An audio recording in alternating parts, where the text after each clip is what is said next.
What's up, Taiwan? I'm Eric Gao, bringing you the news from Taipei to start off your week.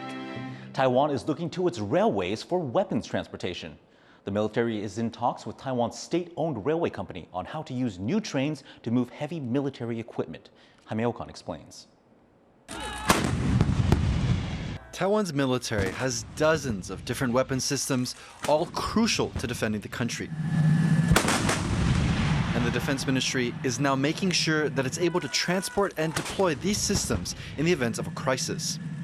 They're in talks with state-owned Taiwan Railway Corporation about how two newly developed locomotives could carry equipment around Taiwan. The two sides are also discussing how to revamp train stations in order to handle this type of cargo.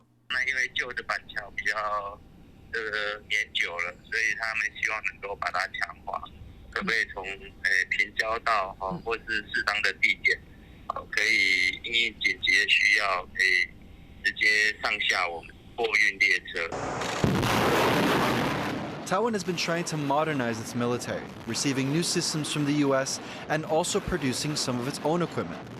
These efforts come amid a growing threat from neighboring China, which hasn't renounced the use of force to bring Taiwan under its control.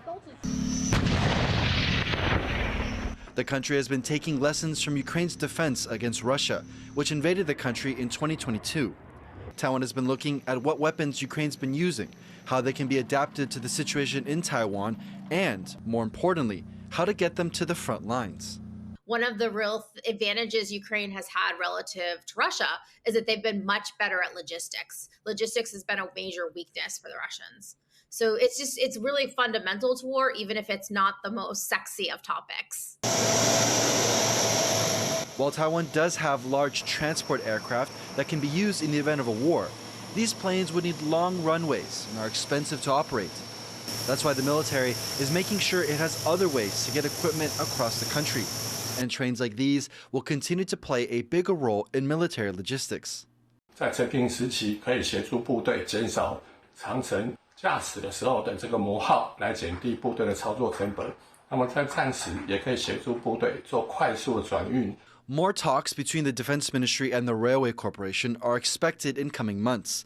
And the hope here is that the military can keep putting the lessons it's learning from Ukraine into action. John Su and Jaime Okan for TaiwanPlus. The U.S. delivered part of a package of Stinger missiles to Taiwan last year. That's according to sources familiar with the delivery. It's not clear how many missiles were delivered, but they were prioritized for the Marine Corps and the Army's Special Forces. Stinger missiles are air defense weapons used to take out aircraft. The military currently has a stockpile of more than 1,800 of them. Sources say a second batch is expected later this year. The news comes just days after the U.S. said that it would help produce up to 50 glide bombs for Taiwan over the next 4 years. Those are weapons that can hit enemy targets as far as 500 kilometers away. Protesters are demanding pardons for two death row inmates they say are victims of botched justice. It's part of a push to get Taiwanese people to rethink the death penalty. John Van Trieste has this report. 死刑冤案待救援，死刑冤案待救援，幸福和顺来过年，幸福和顺来过年。 Taipei's Old Town is decked out for the upcoming Lunar New Year. But amid the festivities, a coalition of human rights groups has gathered for a serious purpose: getting pardons for two of Taiwan's oldest death row inmates and changing minds about the death penalty. Kaohsiung has been in prison since 1988, accused of murdering an insurance saleswoman and a young boy. Cho's lawyers say they have evidence he wasn't at the scene of the crimes. His arrest came just a year after Taiwan emerged from martial law, but in the police force, old, brutal habits died hard. 就是说他们可能有打他们或灌辣椒水，或者是用其他不人道的方法去逼他们要承认他们有犯这些罪。那这个部分呢，跟大部分的案子是不一样，它有证据是被留存下来的。 Amnesty International says the torture was so severe, Cho lost hearing in one ear and still gets migraines.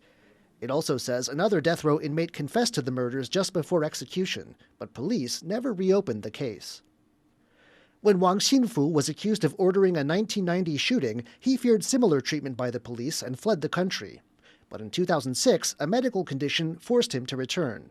He was arrested on arrival, though his case too had holes in it. 那这个1990年的案子，其实在当时的司法等于还是台湾在司法改革之前的状态啊，所以当时的司法在这个很多证据的调查上面是非常草率的。比如说当时小弟所用的这个胸枪上面也没有王信福的指纹，所以等于这个在这个案子里面是完全没有他涉案的证据。可是王信福仍然就草率的被判了死刑，那就一直到现在。一个叫邱和顺，一个叫王信福，他们是台湾的死刑冤案。 The people gathered here today are handing out seasonal decorations to people doing their holiday shopping. They double as flyers. On the back is information about the two cases that shocked Taiwan at the time but have since faded from memories. Both Chiu and Wang are getting old, and these lawyers and activists say the time is now to grant them amnesty. Some among them also want to draw attention to Taiwan's use of the death penalty. There are 37 death row inmates in the country. They hope to win more people over to the cause of abolishing the death penalty. The latest polling shows this is an unpopular idea in Taiwan. A survey released in January found 74% of people want to keep the death penalty. But these groups hope to highlight what they say are miscarriages of justice, innocent people sentenced to death, to try and change minds before it's too late. Ryan Wu and John Van Trieste for TaiwanPlus. 美国民党侯友谊 is facing a growing petition to remove him as new Taipei mayor. Organizers say they have already secured over 10,000 signatures for Ho's recall. They vowed to get 40,000 signatures by the end of the month, more than enough to move to the second stage of the three-step recall process. The group is angry that Ho took months off to run for president, losing to the DPP's Lai Ching-te. Ho has since said that he is committed to working hard for the city. Firefighters are struggling to contain huge forest fires that have been raging in central Chile since Friday. At least 112 people have been killed, and the death toll could rise as hundreds more are missing. Rosie Greninger reports. The remains of Vina del Mar, Chile's fourth largest city, ravaged by fires sweeping across the country's central Pacific coast. After being forced to evacuate, residents of what was known as the Garden City are returning to salvage what they can from the ashes. De un momento a otro bajó el fuego hacia el jardín botánico. 10 minutos ya teníamos el fuego encima. El humo, se puso todo el cielo negro, se oscureció todo. El viento parecía un huracán, era como estar en el infierno. Forest fires broke out across Chile's central Valparaiso region several days ago, during a week of record high temperatures and strong winds, already burning through 43,000 hectares of land. Over 100 people have been killed and hundreds more are missing, with those figures expected to rise further. More than 90 wildfires are still uncontained, and rescue services are struggling to reach the worst affected areas. Chilean President Gabriel Boric is pledging all necessary resources available to tackle the escalating situation. La prioridad de hoy, lo hemos dicho, pero lo reiteramos, es salvar vidas. Siguen existiendo focos activos. Atender a los heridos y controlar los focos activos que están hoy día combatiéndose lo más pronto posible. The president is also investigating the possibility the fire was lit deliberately. A 9 p.m. curfew has now been implemented in the hardest hit areas, as military and firefighters battle to contain the out-of-control blazes. Dolphine Chen and Rosie Greninger for TaiwanPlus. Former U.S. President Donald Trump says he might impose tariffs of 60% or more on Chinese imports if he is re-elected. Trump made the comments during an interview with Fox News. When he was president, he levied 25% tariffs on $50 billion worth of Chinese goods in 2018. Trump refused to answer whether he would intervene in the event of a Chinese invasion of Taiwan, saying that doing so would jeopardize his ability to negotiate with China. Data from Taiwan's health ministry shows an increasing number of people are using antidepressants. As of 2022, about 1.6 million people in Taiwan used antidepressants, up from about 1.3 million in 2018. Almost a third of the people using the drugs are age 65 and older. The second biggest group is people under 30. Depression rates around the world have increased since the COVID-19 pandemic. Experts point to social media, societal pressure, and health and financial issues as factors driving depression among people under 40. Excitement has turned into heartbreak for football fans waiting to see superstar Lionel Messi play a sellout match in Hong Kong, but he failed to take the field because of an injury.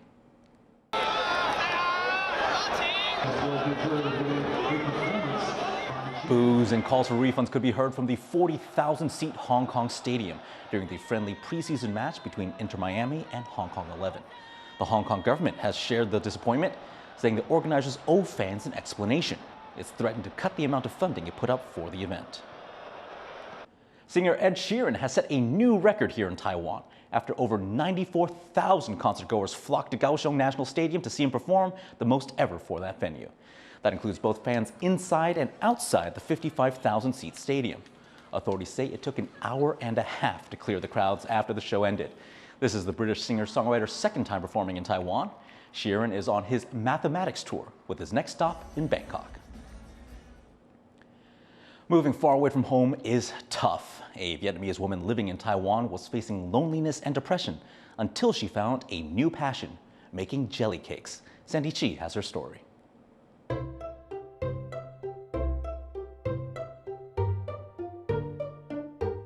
Carefully injecting colored agents into a layer of jelly, Wu Fang Cao has made a flower bloom. This is jelly art, and it saved Wu from her darkest moments. Born in Vietnam, she moved to Taiwan at the age of 19, giving up everything back home for her husband. Years later, after giving birth to her first child, she felt lonely and depressed. That was when she discovered the world of jelly cakes. 如果大家看果冻的话，会看那个侧面真的很美，让我喜欢上。然后我就跟我先生提出，我觉得很美，很想学。那我先生看到我有点忧郁，他就说，不然你回越南学呀。And like that, Wu began her jelly cake journey. She opened Elan's first 3D jelly cake shop in 2016 with her husband. Their business was not as good as they'd hoped. It gradually began to grow. With her artistic talent, Wu even began teaching other people how to make flour jelly cakes. 他就要包，因为牡丹是要包，包好了，我觉得这里有少一点点，我们就继续5个2根。其实我觉得老师他本身就像一颗太阳，他就是在教的时候，你会觉得他很专注、很热情。你问他任何的问题，他都能回答你。Making these beautiful flowers require a lot of attention to detail, from the design to choosing the colors and tools. They all play important roles when creating the perfect cake. Wu even collected different sets of tools to make the right petals for different flowers. 像我们这种就是牡丹花，他们是专用的工具，所以要看个人的需求，喜欢什么花，我们才来挑选工具。那工具以外，我们还有特殊，假如你要做动物型的，还有他们专用的雕刻刀。Wu also has to prepare the cake ingredients at the perfect temperature to make sure the colors are just right. 像火龙果，如果你一直煮高温，它颜色会越来越淡，不是你想要的。所以我们要一直保温，保温差不多60度，不能给它太高。For Wu, getting to where she is today required patience, passion, but also her husband's support. 他说失败就没关系。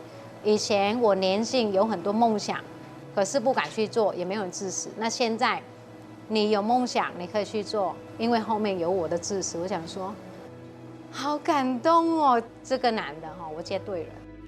Wu has now realized her dream, and now she and her husband are sharing their passion with others and letting it bloom. Patrick Chen and Sandy Chi for TaiwanPlus.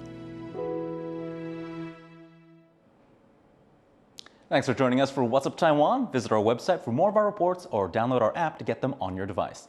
Finally, shake off the winter chill with these plum blossoms in full bloom in Nantou. I'm Eric Gao. Take care. I'll see you tomorrow.